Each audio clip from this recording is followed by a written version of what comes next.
Hello jobbergs! Welcome once again to my channel. This is Sir Job and welcome to Sir Job TV. Para sa lahat po ng mga new explorers tsaka newly discovered pa lang po ang aking channel, please don't forget to subscribe and click the notification bell for you to be updated with my future videos. So for this morning, I am very excited to open up the topic of MELC number 7. So finally po, nasa quarter 2 na po tayo ng discussion in understanding culture, society, and politics.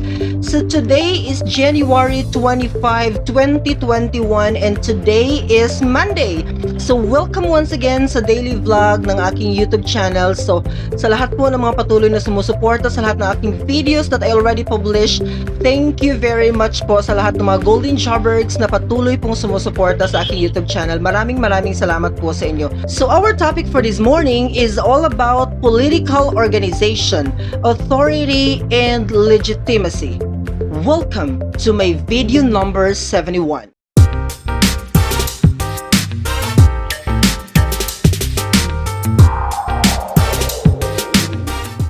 So before I have to continue discussing the topic for this morning, allow me to read first the MELC number 7 or the description of the MELC number 7 that says, explain the forms and functions of state and non-state institutions. So that yan ang focus natin, the state and non-state institutions as we talk about or as we continue discussing the MELC number 7. Let's go to the learning competency. The learning competency of this MELC is to, or of this topic, is to analyze social and political structures. Okay, that's the point.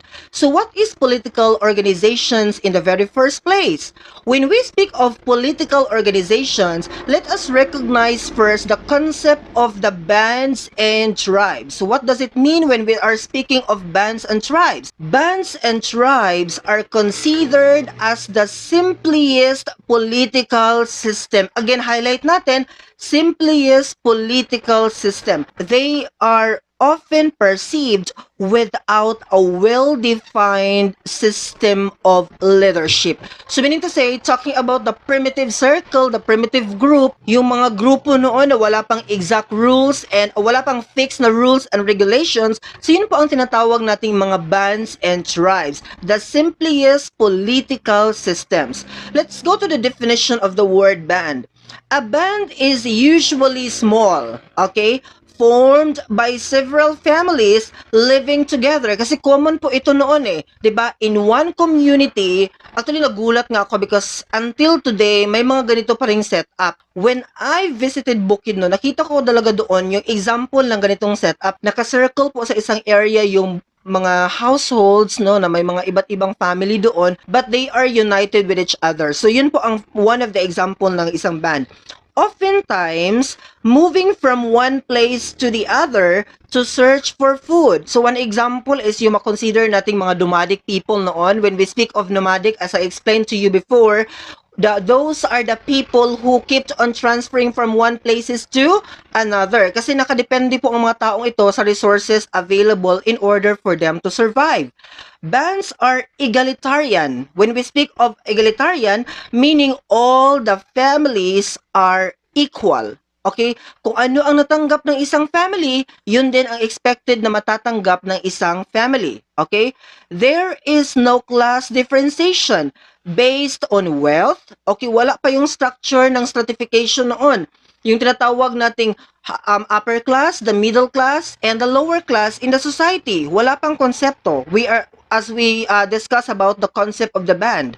However, status differences based on gender and age is well defined. Klaro po, gender and age is well defined. Bakit po natin sinasabi na meron pong definition ang stratification ng isang gender at saka age talking about band? Because remember noon, as we are explaining to you the concept of gender, di ba, ang babae should stay at home at ang lalaki po ay ang kumukuha po ng mga resources in order for them to survive. And remember also, one of the example, pag naglalakad po si girl at saka si boy, always po talagang nasa unahan si girl. Frontliner po talaga ang babae. Why? Because ang lalaki po ang nagpo-protect sa kanya to anything na pwedeng makaharm sa girl sa kanyang travel. So that's the case. Kaya may stratification talaga when we are speaking of gender. and even sa age. Because remember, long time ago, we know already that the value of the elders in the society is higher than what we have now. Okay? Mataas po ang ating mga respect sa ating mga nakakatanda in the society that hopefully should not be diminished as we continue to live in this particular world. No? Because ngayon nakikita natin nawawala na po ng value ang mga elders in the society. So that's how we have to rekindle as we think of the society of yesterday. There is no formal leadership. Okay? Instead, those who possess special skills and knowledge can be raised to become informal leader. Okay? Highlight natin, those who possess special skills. Kung nakitaan ka ng galing in leadership without any standard to be used, automatically you could become a leader of a certain group. That's the case. Knowledge, because if they feel like, uy, matalino ito, may mga words of wisdom ang taong ito. So you could become a leader immediately. Okay? So as they stated here, can be raised to become informal leader. So informal leader lang po ang tawag. Okay? As the population of bands increases, the tendency of conflict also increases. The conflict leads to band fissioning or band splitting. So, highlight natin dito kasi lumubo po ang population, nag-increase po ang number of people in a certain community, tendency conflict will arise. Ito po ang naka-highlight dito that led to the idea of band fissioning or band splitting. So meaning to say, nasira ang unification ng group na we are considering as band long time ago. So nabiak, nasira yung kanilang unification at that certain point. So this is the point where nagkaroon ng concept of what we so called tribe or tribo in our own language. A tribe is more complex and larger than a band. Okay? Highlight natin, complex and larger than a band. As the population increases, there is a shifting from a basic form of livelihood to a multiple way of living. Tribe is organized. Okay? Highlight natin, tribe is organized through pan-tribal association in the form of councils, tribal leaders, elders, and others. So, meron na pong konsepto ng ganitong mga parts and, mga functions ng isang grupo. May mga councils na po, may mga tribal leaders, and of course, may mga elders na po in a certain group of people. Okay? Meron na po tayong tinatawag na pan-tribal association. Okay? Meaning to say, your connection with the other group is manifested already at this particular point of time. Due to the presence of multiple communities in a tribe, tribes are commonly headed by a village headman who perform leadership roles but has limited power. Okay, meron po siyang limitation sa kanyang kapangyarihan. Most tribes remain egalitarian. So, na-discuss ko na kanina what is egalitarian, meaning to say everybody can receive the same amount of resources to whatever to be distributed in a certain community. So, yun po.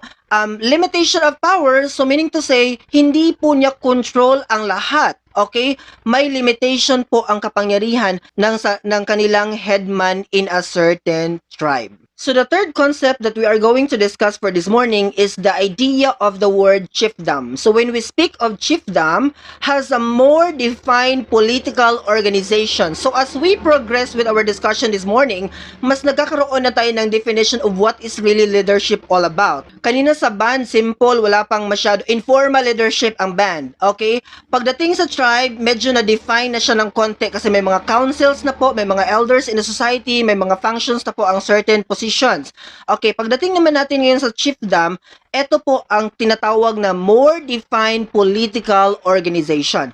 Chiefdoms have more or less permanent, okay, full-time leader with real authority to make major decisions. Okay, so meaning to say, just like what we have now in our country, meron tayong president, and all over the world, they have their leaders who will decide for the betterment of the people. Okay, that's definitely the point. These leaders are referred to as the chief. Okay, ang tawag natin pag nasa chiefdom, ang leader nila ay tinawag nating chief. formal leadership exists and authority rests solely on the members of a select family. Okay? So nandito pumasok sa konsepto yung kung sino yung mga elite in the society, kung sino yung mga elite in that particular community. So they have the power or they have that privilege to become the leader of that particular chiefdom. It is composed of a number of communities, okay, that is ruled by a permanent paramount chief coming from this elite family. As I told you a while ago, power is inherited. So, a concept is like the monarchy system wherein if your mother or your father is a leader of a certain community long before, so you have the chance to get that position also. Kasi inherited po ang pagiging isang chief ng isang chiefdom. Accordingly, chiefdom can either be simple chiefdom or a complex chiefdom. Okay? Simple chiefdom, as we define, is characterized by a single village or community rules by a single family. So, maliit na area, tinawag po siyang simple chiefdom. Pero may complex chiefdom din po. Is composed of several simple chiefdoms ruled by a single paramount chief residing in a single paramount center. So meaning to say, a single chiefdom, okay, control niya po ang maliit na mga households, okay? Or maliit lang po ang sakop ng isang simple chiefdom.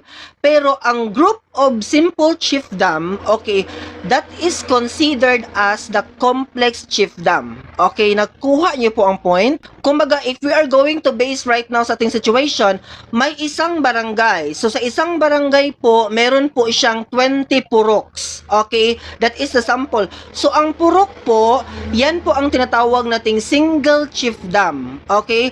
So ang grupo po ng mga purok na yan, okay, as we considered, ay tinatawag pong complex chiefdom. Do you get the point? Okay. So now let's proceed with our discussion with state and nations. Okay, what is really the difference between state and nation? Because we usually coin these particular terms na magkatulad lang. But what is really the difference between the two concepts?